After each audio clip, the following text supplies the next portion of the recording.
On October 31st, 2025, Infume was live on Twitch running ranked matches like he's done hundreds of times before. But this session would soon become extraordinary. Obviously, Infume had his eyes set on a crazy objective, reaching 2600 elo, something no one else has ever accomplished. He was far from imagining that in just a few minutes, he would set an unprecedented record that would redefine the meaning of perfect and that could stand for years to come, and maybe forever. Now, I'm a big fan of the weekly thing. They make awesome content and it's very likely to make a video about this run. But with this upload schedule, it's not coming out for a few months, and ain't no way I'm waiting this long. So I'll be taking on from here. In this video, we'll cover how Minecraft speedrunning works, how the rank mod functions, who is Infume, and how this near perfect run has set a new standard going forward. This is the story of what may be the greatest Minecraft speedrun to date. This is the story of Infume's ranked world record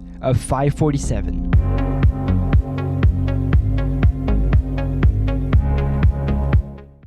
First of all, what is ranked and how does it work? MCSR Ranked is a competitive speedrunning mod where players face off against each other on the same world seed, eliminating most form of randomness that typically defines Minecraft gameplay. Each seed is filtered to ensure fairness. Every runner faces identical conditions, from fortress accessibility to bastion proximity. Even drop rates are standardized, making skill and execution the only factor that truly separates players. This innovation, designed by mod creators Oliver and Red Lime, effectively transformed Minecraft speedrunning into a legitimate head-to-head competitive discipline. And let's talk about Infume a little bit. His footprint in the community is rather recent, but his ascension was fast. During Season 7 in April 2025, he shattered the ranked ELO world record, peaking at 2522.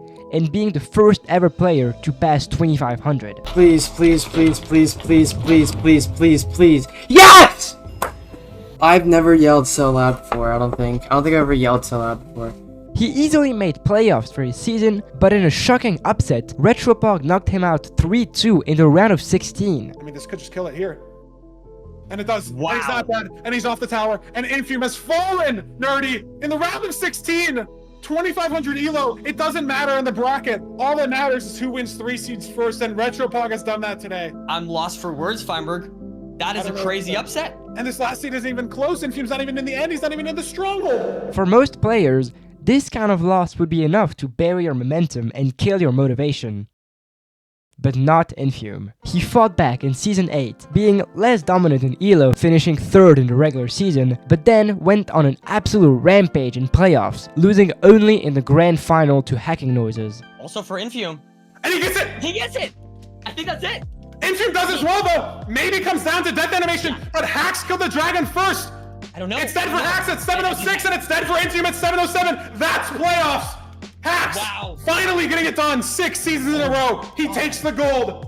What Oh my a nail-biter God. seed! Finally, in Season 9, he again surpassed 2500 ELO, broke his own world record, and started chasing 2600. The elo inflation this year, I mean, we are not even halfway through the season, and I've already hit 2500 elo, and I'm not even the only person to be at 2500 elo. I mean, I was the first, and you can see as I slowly get this 19 elo from EDCR, I get, at the time, 2536 elo, which was the elo world record, so... And that's where the run comes in. We'll be comparing Infume's 547 to 2 of the most talked about recent performances. Skycrab's heartbreaking 617 choke, and Beef Salad's previous 2nd, now 3rd place, ranked run of 606. Infume is matched against a runner named Hypnotic, ranked 37th in the world, but never made playoffs. As the heavy favorite, Infume's plan is simple: play it safe.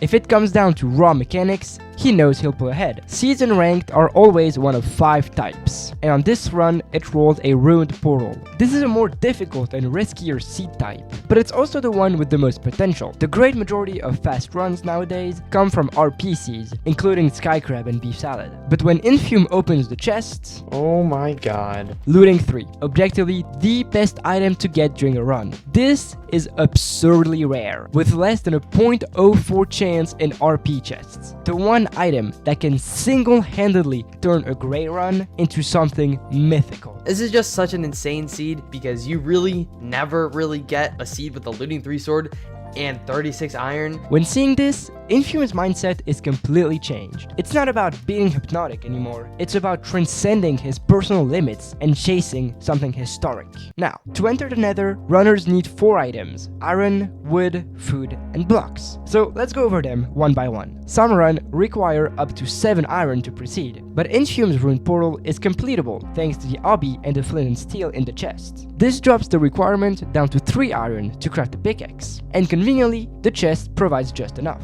In rune portal seeds, it's not uncommon to see runners enter with little to no food, trading safety for speed. But Infume takes the rather uncommon decision to kill some animals to enter the Nether with 7 pieces of food, more than enough for the rest of the run. You always want to get the animals first because animals are very prone to kind of wandering away. After that, he crafts his pickaxe and collects the gold block on top of the RP, losing a few seconds trying to pick it up. This allows him to make a golden axe to take care of the last 2 items he needs. On to rune portal seeds, you want to get at least 16 or more logs, especially with a golden axe. I opt to get 14 logs and kind of play a lot more aggressively because, like I said, a seed like this doesn't really come around often, so I really want to kind of push the limits of this seed. And then completes the portal to enter at 1 minute on the dot. For now, this pace is fast, but not unheard of, especially on RP seeds. He is 10 seconds ahead of Skycrab and 5 ahead of Beef Salad, but other runners could probably have managed a 50-second enter if they decided to skip the food. Infume also knows that none of this will matter if he messes up later. The bastion is right in sight, a housing bastion, known as the most consistent one. In fact, it's the same one Skycrab and Beef Salad both get in their own run. After a quick speed bridge, Infume immediately starts a top-down manhunt route. In housing, chests with valuables are at the top, but gold blocks are at the bottom. In this route, the runner loots the chest on top, aggroes the piglins, and runs through the whole bastion. All the pigs follow them to the bottom, where the runner lures them into a trading hole while they mine the rest of the gold. This is a pretty dangerous route, as you can quickly lose a lot of health and die. But Infume has a lot of food, so the risk is worth taking. The execution is almost flawless, and he only takes a couple hearts of damage. If I get hit by a sword guy here, I'm like pretty much dead. But instead of a sword guy hitting me out of the hole, I get hit by a crossbow guy into this little bottom area here away from the hole. And then if there's a sword guy that's right next to me and hits me, I'm pretty much dead. The piglins have started trading in under 2 minutes. That puts him 10 seconds ahead of Beef Salad and 20 ahead of Skycrab, although the latter routed the bastion differently. In the bastion, runners are looking for 4 types of trades: pearls to complete the end portal, fire res potions to fight blazes, strings to craft beds, kill the dragon, and obsidian to leave the Nether. The ranked filter somewhat guarantees that these trades will be filled, but how fast still depends on luck, and also how many piglins were trapped during the execution of the route. This is where we start to see nerves having an impact on the gameplay, like this misplace, and maybe a little bit more shakiness in movements. Infume already has 10 obby from the chest up top.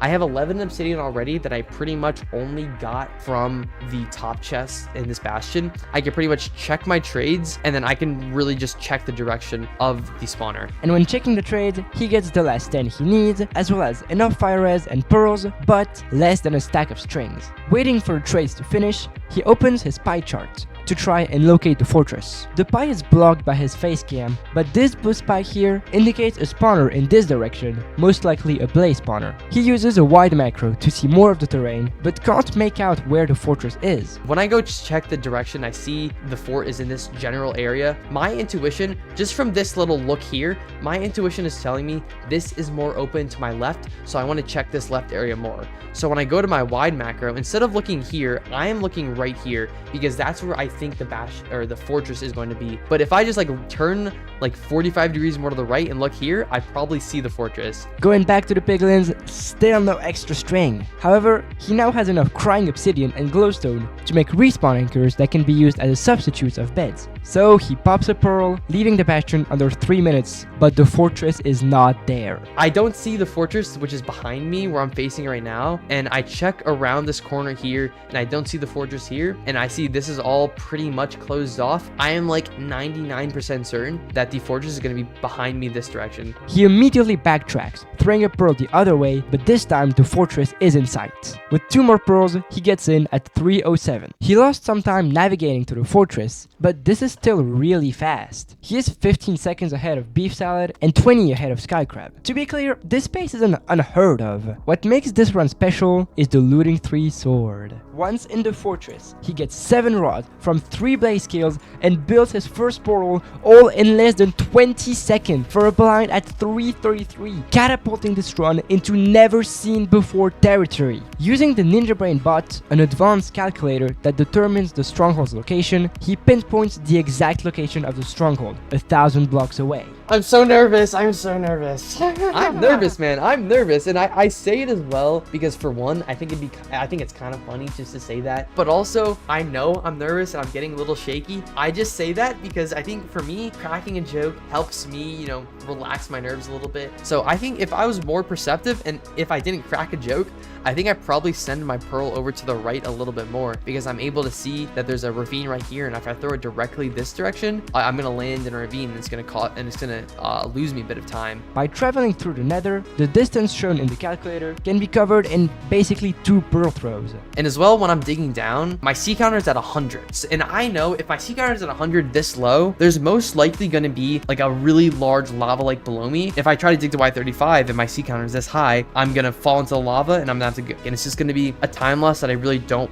want to have. Infume builds his second portal and hits the stronghold at 4:24. This is a once-in-a-lifetime pace. Unless you're a mechanical demon like Loki or Crooks, but we don't talk about them. He is now 20 seconds in front of Beef Salad, a whole 30 ahead of Sky Crab, and on pace to make history. Obviously, the run is far from over, but what we've covered so far is already a great testament of Infume's skill set and his ever-growing influence over the Minecraft speedrunning community. Every moment up to this point reflects countless hours of practice, perfecting mechanics, routing strategies, and mental resilience. Some may say he only got lucky, and that anyone running a Looting 3 is bound to break some kind of record. Well, first off, no. In the background is my new ranked PB, by the way. I also played this seed really badly. It was just carried by the fact that it was a Looting 3 ruined portal. And since Infume has cited Technoblade as a major inspiration, people ask me for photos or like to sign like a sweatshirt. I remember I signed a Technoblade Never Dies sweatshirt, which is just so, it's a Technoblade hoodie, somebody that I used to watch all the time years ago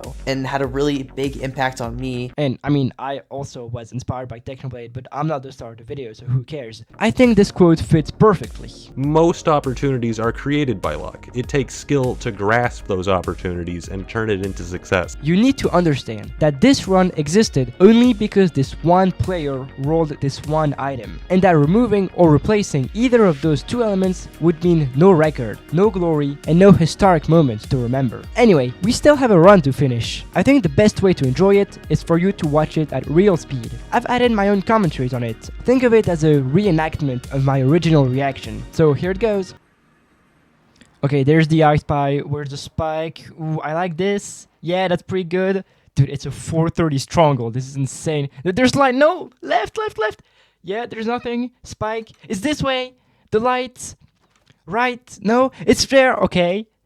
It's a 0i, but it's fine. We don't need to hunger reset. We have food enough. Okay, we're gonna take a bit of time to pre-craft. It's fine. Whatever, lose 5 seconds. We don't need to hunger reset because we have 3 steaks left.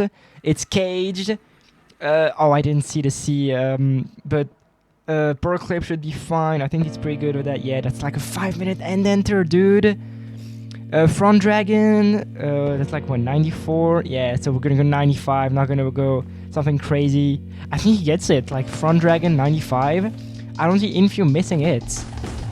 Oh, that's a great first rotation as well. Double bed on half health, and that. Oh, okay. Well, he missed the 1 rotation, but wow, that makes it.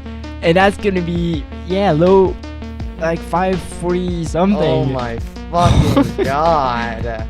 Oh my god! Yeah, he can be proud of that. 547, I think. God. Wow. Oh my god! Oh my god! Oh my god! Oh my god! If you know anything about Infume, you know he wasn't about to stop right after this run. He was obviously thrilled with the record, but in the end, it's nothing more than just another step towards his real goal of breaking the 2600 elo barrier. By the time it took me to make this video, 3 other runners broke 2500, although none of them were able to maintain this level. Meanwhile, Infume, hey, so the original script had a joke to say that Infume never hit 2600, but so many things have changed since then. Infume broke 2600 and then 2700 and then went back down to 26, but it wasn't enough to keep him at first. Both Feinberg and EDCR passed 2600 and now the top 3 are leading with a gap of over 150 elo. The 2 other dudes I talked about, Dugal and Big Mungie, dropped further down, leaving room for Mr. Budgie and Nahan, 2 runners that have never made playoffs but are now somehow competing for top 3 in the regular season. Also, another looting 3 seed was rolled yesterday, with 6th in the world BlazeMind on pace for a new sub 6, but missed the stronghold on his second portal. 22nd in the world Emerald clutched a 4th place time on the leaderboard. This is a crazy season we're witnessing, and the leaderboard is changing every day. All of MCSR links are in the description if you're interested, and you can also head to Twitch, that's where the magic happens. The season is gonna be running for another month or so, with playoffs in mid-January. A lot can still happen, and I'll try to cover some of it on this channel, so make sure to subscribe to not miss it. Anyway, every world record exists to be broken, but this one feels different. While I don't think it is truly unbeatable, I am convinced we will all be at least several years older before that happens. Infume's run is the kind of moment that defines a community, because on October 31st, he did more than just play ranked. He redefined what we previously thought to be impossible. Thank you for watching, and if the weekly thing ever wakes up to talk about this run, I call dibs!